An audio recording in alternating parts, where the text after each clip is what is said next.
Alright lads, welcome back to the channel.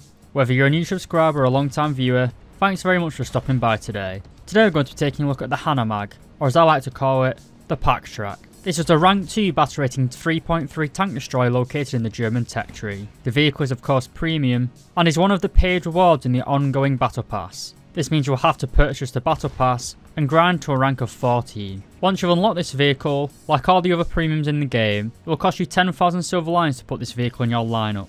Given its low rank, you may as well purchase both expert and ace qualifications, costing 80,000 silver lions and 270 golden eagles respectively. In terms of the repair cost, in realistic battles, it's going to cost you a meagre 820 silver lions. Going on to the rewards, and in realistic battles and a premium account, you'll have an RP modifier of 390% and a silver line modifier of 166%. In terms of customization, you do have quite a selection of camouflages available to purchase for golden eagles, as well as one camouflage available in the ongoing battle pass. If you do enjoy these review lads, please do consider leaving a like and subscribing. And let's get on with the video.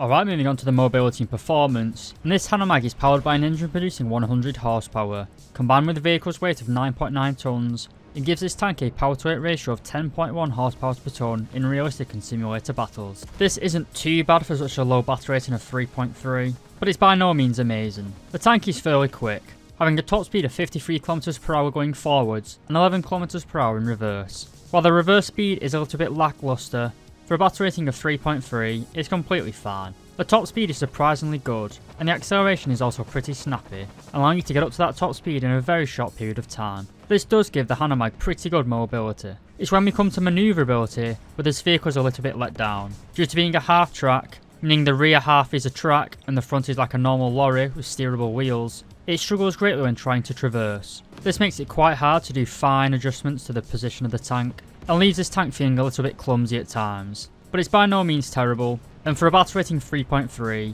you can't really complain to be honest. While half tracks were great in real life for tactical mobility, in War Thunder, they're kind of the worst of both sides to be honest. You have the worst of the wheeled vehicles and the worst of the tracked vehicles combined into one. But apart from that, you can't really complain about this tank, it does the job.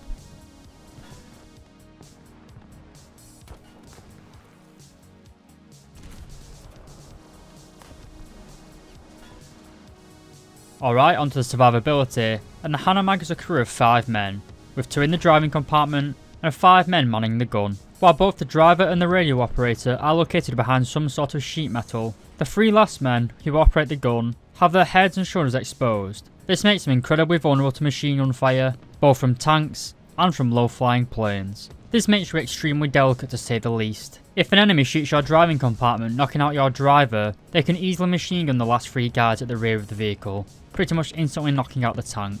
We also have large amounts of ammunition stored in the centre of the vehicle, in between both the drivers and the gunners. This makes it rather hard to hit a non-vital part of the tank, as you're either going to hit crew members or vital explosive ammunition. Basically being a troop transport vehicle at heart, the Hanomag only has armour protection of around 8mm, with the very thickest armour being only 14.5mm. While this will stop rifle caliber machine guns, heavy caliber machine guns typically found on American and Soviet tanks will be easily able to penetrate this armour. Overall, the Hanomag is an incredibly weak vehicle in terms of survivability. You can't really fault the vehicle for this, it is only battle rating 3.3 to remember, and is somewhat of a field modification. It was never designed for frontline combat, but I'd say it's good enough for battle rating of 3.3. But enough talk about the armour, let's get on to what everybody actually wants to see, the gun.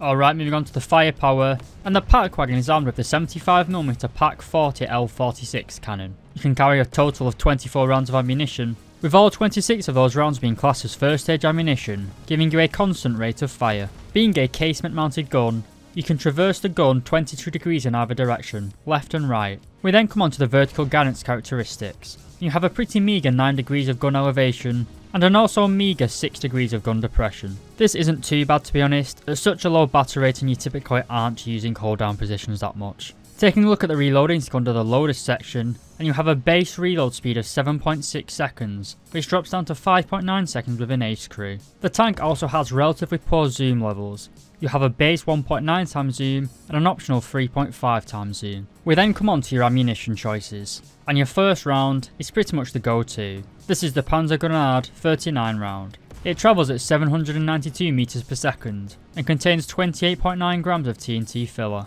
It can also penetrate 114mm of armor angled at 30 degrees at a range of 100 meters. This is very good for the batter rating and can easily cleave through the hordes of KV-1s and T-34s found at a similar batter rating in the USSR tech tree. This high penetration, combined with the high amounts of explosive filler, makes this gun basically a one-shot killing machine. There are very few vehicles on the battlefield that you will struggle to penetrate, giving the PAKWAGON one of the best guns in the in-game, at least tier for tier. You also have a high explosive round, which travels much slower at 550 meters per second and can only penetrate 10mm of armor. After this we have a bog standard smoke round, as well as an APCR round, which travels at 990 meters per second and can penetrate 133mm of armor, sloped at 30 degrees at a range of 100 meters. It's important to remember that APCR rounds contain no explosive filler, so you will have to aim for critical components of a tank, such as crew members and guns. And finally, we have a high explosive anti-tank round. This travels relatively slowly at 450 meters per second, but contains a whopping 872.1 grams of TNT. This high amount of explosive filler, as well as the nature's high explosive anti-tank warheads, gives this round a constant penetration of 80mm. To be honest, I can't really think why you'd ever want to use anything other than your stock round. It's an APC-BC round which has had the highest penetration apart from the APCR. While these optional rounds do give you a good choice of rounds to use, I don't really see any point using them at all. Just stick with your stock shell.